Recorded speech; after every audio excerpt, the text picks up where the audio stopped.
I tried to end my affair quietly, but my devoted husband walked in on my final goodbye. Hey Reddit. I never imagined my life would spiral into such a mess. I was the woman who had everything: a loving husband, a stable home, and a marriage that, on the surface, seemed perfect. But beneath that facade, I had made a terrible mistake. I let myself fall into an affair, a reckless, selfish decision that started as a mere distraction and turned into something I could no longer control. At first, it felt thrilling, like I was living a secret life that no one would ever uncover. My husband, Daniel, was an incredible man, kind, loyal, and deeply in love with me. He had always been the steady rock in our marriage, the one who held us together through life's ups and downs. But somewhere along the way, I convinced myself that I needed more excitement, something beyond the safety and predictability of our life together. That's how I ended up entangled with Adam, a coworker whose attention made me feel desired in a way I hadn't felt in years. It wasn't love. I knew that. It was lust, maybe even boredom, that led me to cross the line. The first time it happened, I told myself it was a mistake, that I would never let it happen again. But one time turned into many, and before I knew it, I was lying to the man who had given me nothing but trust. I became someone I didn't recognize, someone who snuck around, deleted messages, and came up with excuses for late nights at work. The guilt started eating away at me. Every time Daniel would hold me close, every time he would look at me with those warm, trusting eyes, I felt like I was suffocating under the weight of my own betrayal. I knew I had to end it. I had to stop before I destroyed everything. Ending things with Adam wasn't easy. He wasn't exactly the type to take rejection well. He had always been possessive, a trait I had initially mistaken for passion. When I told him it was over, that I wanted to focus on my marriage, he didn't believe me. He thought I was just scared of getting caught. He kept pushing, kept insisting that what we had was real. But it wasn't. I had to make him understand that. So, I agreed to meet him one last time, a final goodbye to make it clear that we were done. It was a stupid decision, one I regret more than anything. We met at a small cafe outside of town, a place where I thought we could talk without the risk of running into anyone I knew. I arrived first, sitting in a quiet corner, my heart pounding as I waited for him to show up. When he did, I could tell immediately that he wasn't ready to let go. He looked at me like I was betraying him, like I was the one breaking a promise. I told him that I couldn't do this anymore, that I loved my husband and I needed to fix the mess I had created. He didn't take it well. He got angry, whispering harsh words across the table, gripping my wrist just a little too tightly. I should have walked away right then. I should have left the moment he raised his voice. But I was desperate to make him understand, to make a clean break so I could move forward.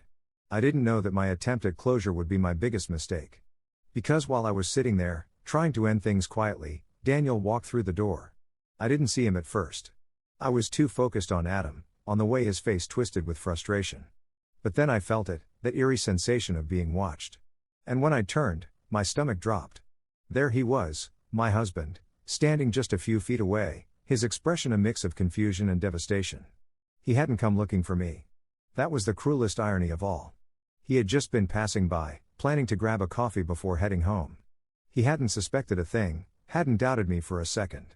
Until he saw me there, sitting across from a man he didn't recognize, looking guilty as sin.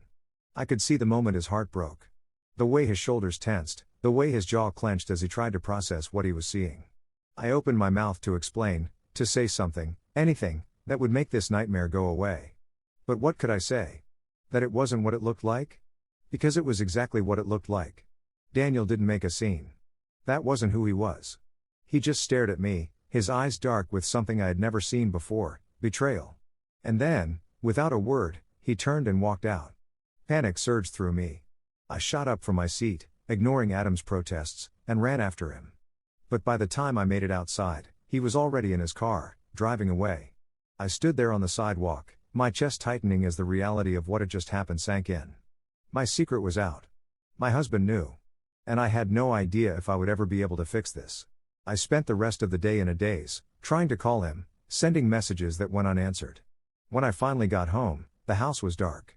His car was in the driveway, but the moment I stepped inside, I knew something was wrong. Daniel was sitting on the couch, his hands clasped together, staring at the floor. He didn't look at me when I walked in. He didn't say a word.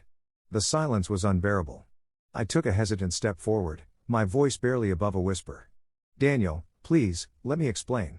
He exhaled sharply, finally lifting his gaze to meet mine. His eyes were cold, unreadable. "Explain?" He repeated, his voice eerily calm. I saw you, Emily. What exactly is there to explain? I felt my throat tighten. I wanted to tell him everything. I wanted to beg for forgiveness, to tell him that it was over, that I had been trying to fix my mistake before he even found out. But how do you undo a betrayal like this? How do you make someone unsee what they've already seen?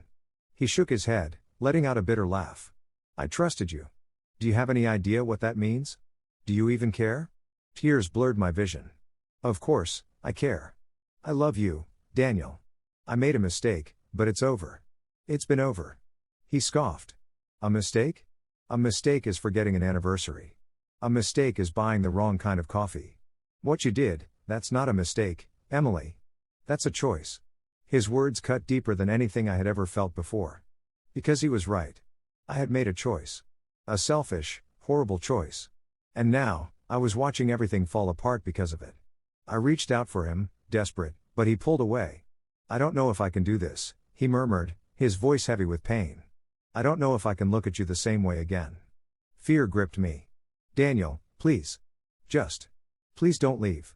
He stood up, shaking his head. I need time. And with that, he walked past me, heading toward the bedroom, leaving me standing there, my whole world crumbling around me. I knew in that moment that this wasn't over. That this was only the beginning of the fallout. And I had no idea if our marriage would survive what I had done. But I wasn't going to give up. No matter what it took, I was going to fight for my husband. Even if it was already too late. Update. I barely slept that night. Every time I closed my eyes, I replayed the look on Daniel's face, the way his entire body seemed to deflate when he saw me at that cafe. I had broken something in him, something I wasn't sure I could ever repair. When I woke up, the bed was cold. Daniel hadn't slept beside me. He had stayed in the guest room, a silent but devastating message that things were far from okay. I tried talking to him in the morning, but he barely acknowledged me. He moved through the house like a ghost, getting ready for work without a single glance in my direction. The silence was suffocating. I wanted to beg him to talk to me, to yell at me, anything but this cold distance. But when he finally did speak, his words shattered me. I don't know what to do with this, Emily, he said, his voice raw. I don't know if I can ever trust you again. I felt my chest tighten. I knew I had no right to ask for anything, but I wasn't ready to give up. Please, Daniel. Let's try. I'll do whatever it takes. He exhaled, looking exhausted. I need space. That's all I can give you right now. And with that, he walked out the door, leaving me alone with my guilt. That day, I called in sick to work. I couldn't function, couldn't focus on anything other than the mess I had made. I kept checking my phone, hoping for a text from Daniel, but there was nothing. Instead, I got a message from Adam. We need to talk. I stared at the screen, anger bubbling up inside me. He had already done enough damage. I had nothing left to say to him. I ignored the message, blocking his number for good. Whatever he wanted, it didn't matter anymore. The only thing that mattered was fixing my marriage, if that was even still possible. When Daniel finally came home that night, the tension in the air was unbearable. He didn't look at me. Didn't say a word. He just went straight to the guest room, shutting the door behind him. And for the first time, I realized that I might have already lost him. Another update. It's been a few days now, and things haven't gotten any better. Daniel still won't talk to me beyond short, emotionless sentences. I've tried everything, giving him space, writing him a heartfelt letter, even suggesting counseling, but he won't engage.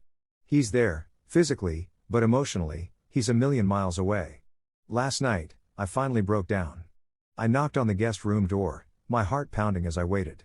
After a long silence, he finally opened it. Can we just talk? Please. I begged. He sighed, running a hand over his face. What is there to talk about, Emily? You cheated. You lied. And now you want me to just pretend like it never happened? I shook my head, tears welling in my eyes. No. I just want a chance to make things right. His expression softened for a brief second, but then the coldness returned. I don't know if you can. And with that, he shut the door again. I've never felt more helpless in my life. But the worst part? This morning, I noticed something that made my stomach drop. Daniel had taken off his wedding ring. I don't know what to do. I don't know if this is the beginning of the end. But I can feel him slipping away, and I don't know how to stop it. Final update. I don't even know how to begin this. The past week has been absolute hell. I've been clinging to hope, trying to believe that if I just proved how sorry I was, Daniel would give me another chance. But last night, I realized that sometimes, love isn't enough. Daniel came home late.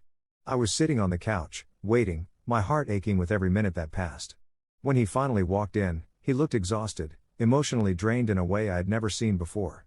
He sat down across from me, and for the first time in days, he really looked at me. "Emily, I've been thinking a lot about this. About us," he started, his voice thick with emotion. "I love you. I probably always will. But I don't think I can get past this." Tears burned in my eyes. "Daniel, please. Just. Don't give up on us." He let out a shaky breath. "It's not about giving up. It's about knowing my limits. I can't spend the rest of my life wondering if I'll ever trust you again. I deserve more than that." I reached for his hand, but he pulled away.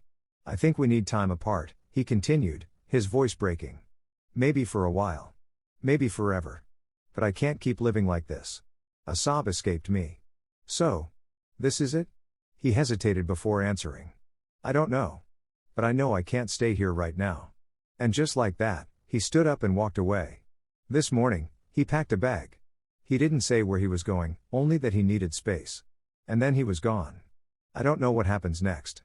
I don't know if he'll come back, if time will heal this, or if I've lost him for good. But for the first time, I have to face the reality of my choices. And it's the most painful thing I've ever done. I don't deserve his forgiveness. But God, I wish I could have it.